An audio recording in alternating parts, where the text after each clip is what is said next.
High, আমার নাম দীপক মিশ্রা এবং আমি আপনাকে নমস্তে বলতে চাই। আমার প্রশ্ন হচ্ছে, আসলে আমি একজন হিন্দু এবং আমি মুসলমান মেয়েকে বিয়ে করেছি ভারতে, এবং ইনশাআল্লাহ আগামী মাসে সে সৌদি আরবে আসবে। আমি তাকে বলেছিলাম আমি ডক্টর জাকির নায়েকের বক্তৃতা শুনতে যাব। তখন সে বলেছিল দয়া করে তার কাছে যাবে না, তিনি শিয়াদের বন্ধু বলে থাকেন। আসলে সে একজন শিয়া। সে বলল, না, তার কাছে যেও না। এবং আমার শাশুড়িও বললেন, না, তার কাছে যেও না, তিনি শিয়াদের বন্ধু বলবেন এবং তুমি আমাদের ছেড়ে চলে যাবে। তাই এটা হচ্ছে প্রথম সন্দেহ যে আমার মনের মধ্যে রয়েছে। এবং দ্বিতীয় বিষয়টি হচ্ছে, আমার আমার একটি সাধারণ প্রশ্ন আছে, এই অর্থে যে যদি আমরা বলি সবকিছু ঈশ্বর এবং সবকিছুই ঈশ্বরের হিন্দু ও মুসলিম ধর্মে, তাহলে কেন ঈশ্বর চান আমরা সবাই তার উপাসনা করি? কেন তিনি আমাদের সৃষ্টি করলেন? যে কোনো ধর্মে যখন আমরা সৃষ্টি নিয়ে আলোচনা করি, কেন তিনি আমাদের সৃষ্টি করলেন, কেন তিনি আমাদের উপাসনা চান, কেন তিনি তার উপাসনার জন্য আমাদের এত ত্যাগ চান, এবং কেন তিনি জীবজন্তু কিংবা অন্যদের উপাসনা করতে বলেন না, কেন কেবল মানুষকেই বলেন? ধন্যবাদ। ভাই দুটো প্রশ্ন করেছেন। প্রশ্ন করার আগে তিনি আমাকে নমস্তে বলেছেন। ভাই আপনি নমস্তের মানেটা কি জানেন? না। লোকে বলে হাই। এই হাই শব্দের মানে আসলে কি? আমি বলি আসসালামু আলাইকুম ওয়া রাহমাতুল্লাহি ওয়া বারাকাতুহু, মানে হচ্ছে আপনার উপর আল্লাহর শান্তি, রহমত ও করুণা বর্ষিত হোক। আপনি আমাকে বলেছেন নমস্তে, আমাকে জবাব দিতে হবে, ঠিক? এবং আমি জবাব না দিলে আপনি বলবেন কি ধরনের তিনি লোক, ঠিক? এখন আমি আপনাকে জিজ্ঞেস করি নমস্তে শব্দের মানে কি? দেখুন, আমার কাছে নমস্তের মানে হচ্ছে যেমন আমি আপনাকে হাই বলছি, তেমন যেমন আপনাকে বলছি আসসালামু আলাইকুম। তবে আপনার জন্য দয়া করে আমাকে মাফ করবেন যদি খারাপ ব্যবহার করে থেকে যদি বলি যিনি আমাকে অপদস্থ করেছেন তিনি ভালো মানুষ, তাহলে কি বিশ্বাস করবেন? যদি আমি ওই শব্দটা জানতাম। যদি আমি বলি উল্লু, আপনি জানেন উল্লু কি? উল্লুর মানেটা হচ্ছে বাংলায় পেঁচা, ইংরেজি আউল মানে হচ্ছে জ্ঞানী ব্যক্তি, কিন্তু বাংলায় উল্লু মানে কি? উল্লু মানে বোকা। হ্যাঁ, বোকা। তাহলে তাহলে ইংরেজরা ভাববে আমি আপনার প্রশংসা করছি, আপনাকে জ্ঞানী বলছি, কিন্তু আপনি জানেন আপনাকে আমি বোকা বলছি। আমি নমস্তের মানেটা জানি, সেজন্য এখনো জবাব দিইনি। আপনি মানেটা জানেন না, আপনি আমাকে নমস্তে বলেছেন, আমি অর্থ জানি তাই উত্তর দেইনি এখনো। নমস্তের মানে হচ্ছে সংস্কৃত ভাষার শব্দ ইধাম নামামে থেকে এটা এসেছে, মানে আমি আপনার কাছে নতজানু হই। আপনি কি আমার কাছে নতজানু হতে চান? অবশ্যই আপনি তার কাছে নতজানু হতে পারেন যার অনেক জ্ঞান আছে। ঠিক আছে, আপনার মতে জ্ঞানী ব্যক্তির কাছে নতজানু হওয়া যায়, কিন্তু কোরআন অনুযায়ী এবং ইসলাম ও বেশিরভাগ ধর্ম অনুযায়ী আপনি সর্বশক্তিমান ঈশ্বর ছাড়া আর কারো কাছে মাথা নত করতে পারেন না। আপনি জানেন অনেক হিন্দু আমার আলোচনার শেষে তারা এসে আমার পায়ে স্পর্শ করে। আপনি জানেন তারা কি বলে? हमने पहले बार भगवान का अवतार खुद देखा आंख से। এই জীবনে দেবতাকে সচক্ষে দেখলাম প্রথম, হিন্দুরা আমাকে বলে। তাই আমি বলি দেখেন ভাই, আমি জানি আপনি আমাকে সম্মান করেন, আমাকে ভালোবাসেন, আমি এর প্রশংসা করি, তবে সত্য ঈশ্বর ছাড়া আর কারো কাছে মাথা নত করা হচ্ছে শিরক। এমনকি হিন্দু ধর্ম মতো আপনি ঈশ্বর ছাড়া আর কারো কাছে মাথা নত করতে পারেন না। তাই আমি তাকে সংশোধন করছি যে সম্মান ভালোবাসায় করলেও ভালোবাসা আর সম্মানের মাত্রা ছাড়ানো ঠিক নয়। যখনই মাত্রা অতিক্রম করবেন তখনই তা শিরক, ঈশ্বরের শরীক সাব্যস্ত করা। পরে অনেক হিন্দু আমার কাছে এসে আমাকে অনেক প্রশংসা করেছে, তারা আমাকে ঈশ্বরের কাছাকাছি নিয়ে গেছে। আমি বলি আমি দেবতা নই, আপনারা কেবল সর্বশক্তিমান ঈশ্বরের কাছে মাথা নত করতে পারেন। আমি বলি জ্ঞান হলো ঈশ্বরের দান, এটা ঈশ্বরের দান। তাই যখন আপনারা আমাকে দেখেন তখন বলতে পারেন মাশাআল্লাহ। মাশাআল্লাহ মানে আল্লাহর যেমন ইচ্ছা, মানে আমার চেষ্টা সর্বশক্তিমান ঈশ্বরের ইচ্ছার কারণে, অন্যথায় আমি তো তোতলা ছিলাম। সেজন্যই নমস্তে ইসলামের বিপক্ষে আর প্রকৃতপক্ষে হিন্দু ধর্মগ্রন্থেরও বিপক্ষে। যদিও কিছু পণ্ডিত বলেন যে ইধাম নামামে হতে পারে প্রশংসা হোক, প্রকৃত অর্থ আমি তোমার কাছে মাথা নত করি। ইসলামে আসসালামু আলাইকুম, আপনার উপর শান্তি বর্ষিত হোক। আপনি যখন খুশি যে কোনো জায়গায় বলতে পারেন এটা। ইংরেজিতে আমরা বলি গুড মর্নিং, মুষলধারে বৃষ্টি হলেও আমাদের বলতে হবে গুড মর্নিং। লোকটা হয়তো স্ত্রীর সঙ্গে ঝগড়া চলছে, তাও কেউ হয়তো বললো গুড মর্নিং, তাকেও বলতে হবে গুড মর্নিং, অথচ তার মন বলছে এমন মর্নিং যেন জীবন আর না আসে, তবুও তাকে বলতে হচ্ছে good morning, good evening, good night. তাই ইসলাম ধর্মে উত্তম হচ্ছে আসসালামু আলাইকুম, আপনার উপর শান্তি বর্ষিত হোক। আর আমি এটা কামনা করি, কারণ কোরআন বলছে সূরা নিসা অধ্যায় নম্বর 4 আয়াত নম্বর 86, যদি কেউ তোমাকে সৌজন্যমূলক অভিবাদন জানায় তাকে আরো বেশি সৌজন্য দেখাও। অর্থাৎ কেউ তোমাকে সৌজন্য দেখালে তাকে আরো বেশি সৌজন্য দেখাও, অথবা কমপক্ষে সে যতটা দেখিয়েছে। তাই আপনাকে বলছি আসসালামু আলাইকুম ওয়া রাহমাতুল্লাহি ওয়া বারাকাতুহু, আল্লাহর শান্তি ও রহমত বর্ষিত হোক আপনার উপরে। ভাই ওয়ালাইকুম আসসালাম। ফিরে আসছে আপনার প্রশ্নে।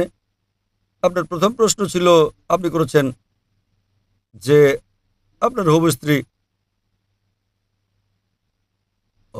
না আপনার স্ত্রী? আমার স্ত্রী। তাহলে ইতিমধ্যে থেকে বিয়ে করেছেন। ফাইন, আপনার স্ত্রী আপনাকে আমার লেকচারে না আসতে বলেছেন কারণ আমি শিয়াদের বিরুদ্ধে, কিন্তু তবুও আপনি তার কথা শোনেননি।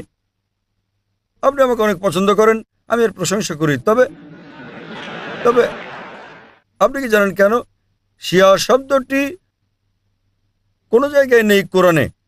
দেখুন, শিয়া সুন্নি এসব কোরআনে নেই। কোরআনে বলা হচ্ছে সূরা আল ইমরান অধ্যায় নম্বর 3 আয়াত নম্বর 103, वातसिमु बिहब्लिल्लाहि जमीअन वला तफरकू। আল্লাহর হাতলকে শক্তভাবে ধারণ করো এবং বিচ্ছিন্ন হও না। আমাদের মুসলিমদের দৃঢ়ভাবে আল্লাহর হাতলকে ধরতে হবে এবং আমরা পরস্পর বিচ্ছিন্ন হব না। এবং সর্বশক্তিমান আল্লাহ কোরআনে বলেছেন সূরা আনাম অধ্যায় নম্বর 6 আয়াত নম্বর 159 যে হে নবী, যে ইসলাম ধর্মে বিভক্তি সৃষ্টি করে তার ব্যাপারে আপনার কিছু করার নেই। আল্লাহ তার বিষয়টি দেখবেন শেষ বিচারের দিনে। তাই ইসলাম ধর্মে বিভক্তি সৃষ্টি করাটা হচ্ছে নিষিদ্ধ। সুতরাং যে ইসলাম ধর্মে বিভক্তি সৃষ্টি করে সে কোরআন এবং সুন্নাহর বাইরে চলে গেল। আপনি আপনার স্ত্রীকে বলুন, ডক্টর জাকির নায়েক বলেছেন শিয়া সুন্নি বলে কোনো কথা নেই। কোরআনে বলা হয়েছে আতিউল্লাহ ওয়া আতিউর রাসূল, আল্লাহ এবং তার রাসূলের অনুসরণ করো। আমাদের কি করতে হবে? আমাদের মেনে চলতে হবে কোরআন এবং সহিহ হাদিস, নবী মুহাম্মদ সাল্লাল্লাহু আলাইহি সাল্লামের সহিহ হাদিস। এবং একটা লেভেলে আপনি দিতে পারেন মুসলিম। তাই আমি নিজেকে শিয়া সুন্নি বলি না, আমি নিজেকে বলি মুসলিম। তো আপনি আজ আপনার স্ত্রীকে বলুন আমি ডক্টর জাকির নায়েকের সঙ্গে সাক্ষাৎ করেছি, তিনি নিজেকে বলেছেন মুসলিম। আর আমি না সুন্নিদের বিপক্ষে না শিয়াদের বিপক্ষে, আমি বলি সবাই মুসলিম। যে নামেই তারা নিজেদেরকে বলুক না কেন, আল্লাহ এবং রাসূলের দিকে ফিরে আসুন। যখন আমি জবাব দেই কিছু কিছু মুসলিম হয়তো তারা কোরআন এবং সুন্নাহ বিরোধী কিছু মেনে চলেন, তারা বিরক্ত হতে পারেন। তাই আপনার স্ত্রীকে জিজ্ঞেস করুন, তুমি কি কোরআন সুন্নাহ বিরোধী কিছু মেনে চলো? যদি না চলো তো ডক্টর জাকির নায়েককে ভয় পাও কেন? যদি তাই হয়, হ্যাঁ, তাহলে সংশোধন হতে হবে এবং কোরআন সুন্নাহর পথে আসতে হবে। জাকির নায়েক যা বলে তা মানতে হবে না। জাকির নায়েক ইসলামে জিরো। আতিউল্লাহ ওয়া আতিউর রাসূল, আল্লাহ এবং তার রাসূলের পথ অনুসরণ করো। তাই আপনার স্ত্রীকে বলুন, তিনি কোরআন এবং সহিহ হাদিসের বিপরীতে যদি কিছু অনুসরণ করে থাকেন তাহলে তাকে সংশোধন করতে হবে, তার নিজেকে মুসলিম পরিচয় দেওয়া উচিত, কারণ শিয়ার কথাটা কোরআনে কোথাও উল্লেখ নেই। তবে আমি প্রশংসা করি যে আপনি আপনার স্ত্রীকে ভালোবাসেন কিন্তু আমাকেও ভালোবাসেন, মাশাআল্লাহ। তাই আপনি আমার লেকচার শুনতে এসেছেন। এবার আপনার দ্বিতীয় প্রশ্নে আসি যে কেন ঈশ্বর আমাদেরকে সৃষ্টি করেছেন এবং ঈশ্বর কেন আমাদের কাছে উপাসনা চান? কেন তিনি জীবজন্তুদের উপাসনা চান না? ঈশ্বর কেন আমাদের উপাসনা চান? এই সংক্রান্ত প্রশ্নের জবাব ইতোমধ্যে আমি দিয়েছি। আমার মনে হয় আপনি দেরিতে এসেছেন, আমি জানি না। যে আমরা ঈশ্বরের উপাসনা করি, আমরা তার প্রশংসা করি। লোকেরা আমাকে প্রশ্ন করে কেন আমি বলি আল্লাহু আকবার, কেন আমরা ঈশ্বরের প্রার্থনা করি? আমি বলি দেখেন, ইসলাম ধর্মে আমরা ঈশ্বরের প্রার্থনা করি বা না করি তাতে আল্লাহ সুবহানাহু ওয়া তাআলার কিচ্ছু এসে যায় না। যখন আমি বলি আল্লাহু আকবার, আল্লাহ মহান, তিনি আগে থেকেই তো মহান। আমি আল্লাহু আকবার বললে তিনি মহান হয়ে যাবেন না? তাও কেন আমরা বলি? আপনি জানেন কেন বলি? কারণ যখন আমি কারো প্রশংসা করি, যখন আমি কাউকে মহান বলি, সেটা একটা মানবিক প্রবণতা যে আমি চেষ্টা করি তার নির্দেশ মেনে চলতে। তাই আল্লাহর প্রশংসা করার কারণ এটা নয় যে তিনি বড় হয়ে যাচ্ছেন যখন আমরা তার প্রশংসা করছি। যে মুহূর্তে আমরা তার প্রশংসা করি সেই মুহূর্তে কোরআনের দেওয়া তার নির্দেশ পালন করি আমরা। তাই প্রথমে আমাদের শনাক্ত করতে হবে কে সর্বশক্তিমান ঈশ্বর, তারপর তিনি কি মেনে চলতে বলেছেন। তাই তো মুসলিম মানে যিনি সর্বশক্তিমান ঈশ্বরের কাছে নিজের ইচ্ছাকে সমর্পণ করেন। কোরআনে বলা হয়েছে সূরা জারিয়াত অধ্যায় নম্বর 51 আয়াত নম্বর 56 যে আমি জিন ও মানুষকে আমার উপাসনা ছাড়া অন্য কোনো কারণে সৃষ্টি করিনি। সর্বশক্তিমান ঈশ্বর তার উপাসনার জন্য আমাদের সৃষ্টি করেছেন এবং যে কারণে তিনি আমাদের উপাসনা চান তা হচ্ছে তিনি আমাদের এইরকম ক্রাইটেরিয়া ভুক্ত করেছেন। এটা হচ্ছে মানবজাতির জন্য নির্দেশনা ম্যানুয়াল, মানবজাতির ভালো মন্দ। তাকে উপাসনার সময় আমরা তার প্রশংসা করি, স্বভাবতই আমাদেরকে তার নির্দেশ পালন করতে হবে। আর যখন আমরা সর্বশক্তিমান ঈশ্বরের নির্দেশ মেনে চলি সেটা আমাদের জন্যই ভালো। উদাহরণস্বরূপ যদি আপনি ডাক্তারের কাছে যান, ডাক্তার আপনাকে চিকিৎসাপত্র দিলে সেটা আপনি মেনে চলেন কি না? হ্যাঁ। হ্যাঁ, কেন? কারণ আপনি অসুস্থ, তিনি হলেন ডাক্তার। একইভাবে সর্বশক্তিমান ঈশ্বর আমাদেরকে প্রেসক্রিপশন দিয়েছেন কোরআনে এবং সহিহ হাদিসে। মানুষের জন্য ভালো মন্দের কথা বলা হয়েছে। যখন আমরা তার প্রশংসা করি, উপাসনা করি, স্বভাবতই আমরা তখন তার হুকুম পালন করি। যদি আপনি বিশ্বাস না করেন যে লোকটি ডাক্তার, তাহলে তার প্রেসক্রিপশনকে আপনি মেনে চলবেন না। সুতরাং যখন আপনার ডাক্তার পছন্দ হবে, তার কথা মতো আপনি চলবেন। আর এই জন্য আমরা সর্বশক্তিমান ঈশ্বরের প্রশংসা করি এবং আমরা তার উপাসনা করি, যাতে করে আমরা ভালো মানুষ হতে পারি। আপনি প্রশ্ন করেছেন জীবজন্তু কেন তার উপাসনা করে না। আমাদের প্রিয় নবী মুহাম্মদ সাল্লাল্লাহু আলাইহি সাল্লাম তিনি বলেছেন যে ইসলামে অন্য সকল সৃষ্টি, শুধুমাত্র জিন ও মানুষ ছাড়া, তাদের ইচ্ছা স্বাধীনতা নেই। অন্যান্য সৃষ্টির কোনো ইচ্ছা স্বাধীনতা নেই, ফেরেশতাদের ইচ্ছার স্বাধীনতা নেই, প্রাণীদের ইচ্ছা স্বাধীনতা নেই। এরা সবাই সর্বশক্তিমান ঈশ্বরের উপাসনা করে। প্রাণীকুল, গাছপালা, পাহাড় পর্বত সবাই সর্বশক্তিমান ঈশ্বরের উপাসনা করে। এদেরকে আরবিতে বলা হয় মুসলিম। জিন ও মানুষ আমাদেরকে সর্বশক্তিমান ঈশ্বরের ইচ্ছার স্বাধীনতা দিয়েছেন। আমরা তাকে মানতেও পারি, নাও মানতে পারি। সর্বশক্তিমান ঈশ্বর আমাদের সৃষ্টি করেছেন, কারণ কোরআনে উল্লেখ করা হয়েছে যে আল্লাহর সেরা সৃষ্টি হচ্ছে মানব জাতি।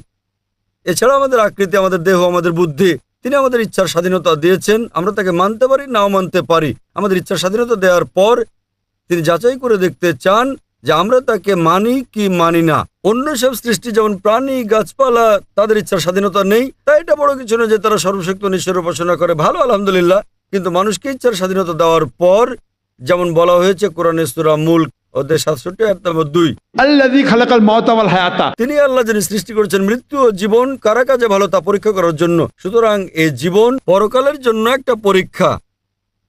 আমাদের স্বাধীন ইচ্ছা দেওয়া হয়েছে, আমরা তার উপাসনা করতে পারি, নাও করতে পারি। যদি উপাসনা করেন তাহলে আপনি ঈশ্বরের হুকুম মেনে চলছেন। আপনি মদ খেতে পারেন, নাও খেতে পারেন। যদি আপনি মদ না খান তাহলে ঈশ্বরের হুকুম মানলেন। তাহলে এইভাবে সর্বশক্তিমান ঈশ্বর আপনাকে করণীয় বর্জনীয় ঠিক করে দিয়েছেন, খুবই অল্প সংখ্যক। আর অবশিষ্ট সবকিছু আপনার ইচ্ছাধীন। তাই এইসব করণীয় বর্জনীয় বিষয়ের প্রতি যত্নবান হলে আপনি হুকুম মেনে চললেন, তার উপাসনা করলেন এবং আপনি পরীক্ষায় উত্তীর্ণ হবেন। এই জীবন পরকালের জন্য একটা পরীক্ষা। আশা করি উত্তরটা পেয়েছেন ভাই।